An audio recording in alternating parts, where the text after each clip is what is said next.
നമ്മുടെ പെമ്പറന്നവർക്ക് ചീട്ടെന്ന് വെച്ചാലേ ബദ്ധവിരോധമാണ്. ആന് നേരെ മറിച്ച് ഞാൻ 24 മണിക്കൂറും ചീട്ട് കളിക്കണമെന്ന അവക്ക്. അപ്പൊ ഞാൻ പുറത്തു പോകത്തില്ലല്ലോ. അവക്ക് തോക്ക് കണ്ട ദേഷ്യവ. അവളുടെ ദേഷ്യം കണ്ട എനിക്ക് വെടിവെക്കാനുള്ള താല്പര്യം കൂടും. ഇങ്ങനെ ചിരിക്കരുതെന്ന് ആനി പറഞ്ഞിരിക്കുന്നത്. ആനി, ആനിയേ,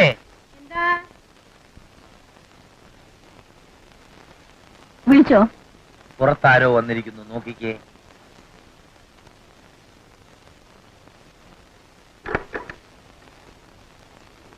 കാർഷെറ്റ് പണിയണമെന്ന് പറഞ്ഞിരുന്നു, അത് എവിടെയാണെന്നൊന്ന് കാണിച്ചു തന്നിരുന്നെങ്കിൽ. നിക്കണം. ദേ, ആ കാർഷെറ്റ് പണിയാനുള്ള ആൾ വന്നിരിക്കുന്നു. അത് എവിടെയാണെന്നൊന്ന് കാണിച്ചു കൊടുത്താ പിന്നെ ശല്യമല്ലല്ലോ. അപ്പൊ ഞാൻ എങ്ങനെ കളിക്കും? ഒരു 15 മിനിറ്റിന് കാര്യമല്ലേ ഉള്ളൂ. അതുവരെ ഞാൻ കളിക്കാം. മിസ്റ്റർ ഉണ്ണിത്താന് ഒബ്ജക്ഷൻ ഒന്നുമില്ലല്ലോ?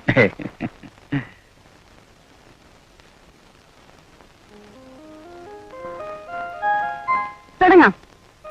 വീട്ടില് പെമ്പിള്ളേര് കിടന്ന് വലിയ ബഹളമാ. അവർക്ക് ഇങ്ങനെയുള്ള ഉടുപ്പ് തിന്നണമെന്നും പറഞ്ഞു. അവരുടെ അമ്മയ്ക്കും ഇഷ്ടമാണ്, പക്ഷെ എനിക്കിഷ്ടം സാരിയും ബ്ലൗസുമാണ്. അത് ഓരോരുത്തരുടെ ശരീരപ്രകൃതിയാ. ഇപ്പൊ തന്നെ ചേട്ടന് ഈ മുണ്ടും ചുബിയും നല്ല ചേർച്ചയാ. ആണല്ലേ? പലരും പറയാറുണ്ട് നമ്മുടെ പെമ്പറന്നോർക്കും ഞാനിത് ഇടുന്നതാണ് ഇഷ്ടം, പക്ഷെ അവൾ സമ്മതിച്ചിട്ടില്ലെന്ന് മാത്രം. അത് ചേട്ടൻ ഞങ്ങൾ പെണ്ണുങ്ങളെ ഒന്ന് വാരിയതാ.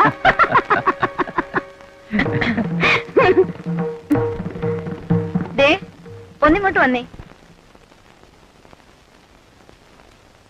വീട്ടിൽ 3-4 ആൾക്കാർ വന്നിരിക്കുന്നു. എന്തോ കേസിന്റെ കാര്യത്തിന്. അകത്തേക്ക് വരാം നികുതി. ഇനി ഒരിക്കലാവാം, അല്പം തിരക്കുണ്ട്. എപ്പോഴെങ്ങനെയാട്ടാ? വീട്ടിൽ വരും, പക്ഷെ ഇരിക്കത്തില്ല. വരും. പോയ നവറാച്ചോട് പറഞ്ഞാ മതി. ശരി. കേസോ? കേസും കൊണ്ട് ആര് വന്നിരിക്കുന്നു? ആ തിരുവല്ലായി നാരായണ്ട്. എന്റെ അഡ്രസ് അവർക്ക് എങ്ങനെ കിട്ടി? ഏതായാലും ന്യൂ ഇയർ കൊള്ളാമല്ലോ. അല്ലെങ്കിൽ നിങ്ങൾക്ക് എങ്ങനെ ആൾക്കാർ കേസ് തരും? ഇവിടെ ഇങ്ങനെ വന്നിരുന്ന് കളിക്കാൻ നാണമില്ലേ? എടി, ഞാൻ അവിടെ വെറുതെ ഇരിക്കുകയല്ലേ, പിന്നെ ഇവിടെ വന്നിരുന്ന അല്പം കളിച്ചാലെന്താ? അവരുടെ ഭർത്താവ് എത്ര തവണ അവിടെ വന്നിരുന്ന് കളിക്കുന്നുണ്ട്? അല്ലെങ്കിൽ അവർക്ക് ചീട്ട് കളിക്കാനുള്ളതാണോ നിങ്ങള്? എടി, നീ പതുക്കെ പറ, ആരെങ്കിലും കേൾക്കും. അല്ല, ഞാൻ അവരുമായിട്ടല്ല കളിച്ചോണ്ടിരുന്നത്, അവരാച്ചനുമായിട്ടാണ് കളിച്ചോണ്ടിരുന്നത്. ആ, ഒന്നും പറയണ്ട, വീട്ടിൽ വാ, സംസാരിക്കാം.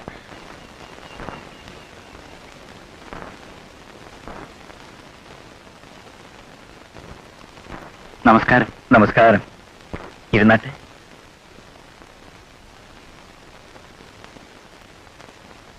എന്താ കാര്യം? എന്തുവാന്ന് വെച്ചാ, ഇവന്റെ പേരിൽ ഒരു പോലീസ് കേസുണ്ട്. വസ്തുതർക്കമാണ് പ്രധാന വിഷയം. ആകെയുള്ള ഒരു 12 സെന്റ് സ്ഥലം ഇവന്റേതാണെന്ന് ഇവനും, അതല്ല ഇവന്റെ ചിറ്റപ്പന്റേതാണെന്ന് അയാളും. രണ്ടുപേരും കൂടെ സംസാരിച്ച് വഴക്കങ്ങ് മൂത്തു. എന്ത് ചെയ്യാം, മനുഷ്യനിപ്പം സ്വത്തും പണവും മാത്രമാണ് ചിന്ത. കഷ്ടം തന്നെ. യവന്റെ ചിറ്റപ്പന് അവിടെ ഒരു ചായക്കടയുണ്ട്. കടയിൽ വെച്ച് 1-2 പറഞ്ഞ് വഴക്കൂടും. അപ്പോഴത്തെ ആവേശത്തിന് യവൻ കയ്യിലിരുന്ന കത്തിയെടുത്ത് അങ്ങ് കുത്തി. കാര്യമായ കുത്താണോ? കുത്തിയെന്ന് അവര് ചുമ്മാ പറയാ, ഒന്ന് പോറിട്ടു. അവരിവനെ പ്രതിയാക്കി കേസ് കൊടുത്തിരിക്കുക. ഞങ്ങൾ എന്ത് ചെയ്യണമെന്ന് അറിയാൻ വേണ്ടിയാ സാറിനെ കാണാൻ വന്നത്.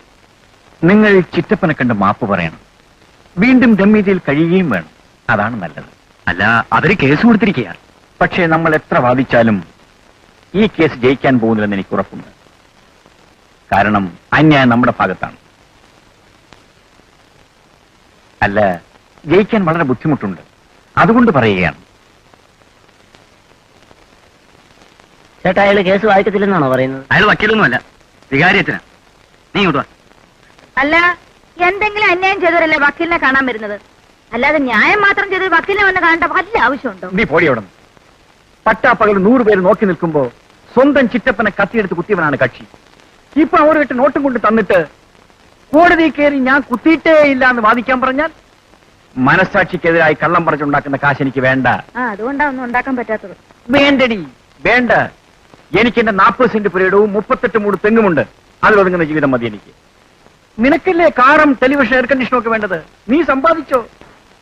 ഒന്ന് സുഖമായിട്ട് അവിടെ കളിച്ചോണ്ടിരുന്നത്. കളിച്ചോണ്ടിരുന്നോ?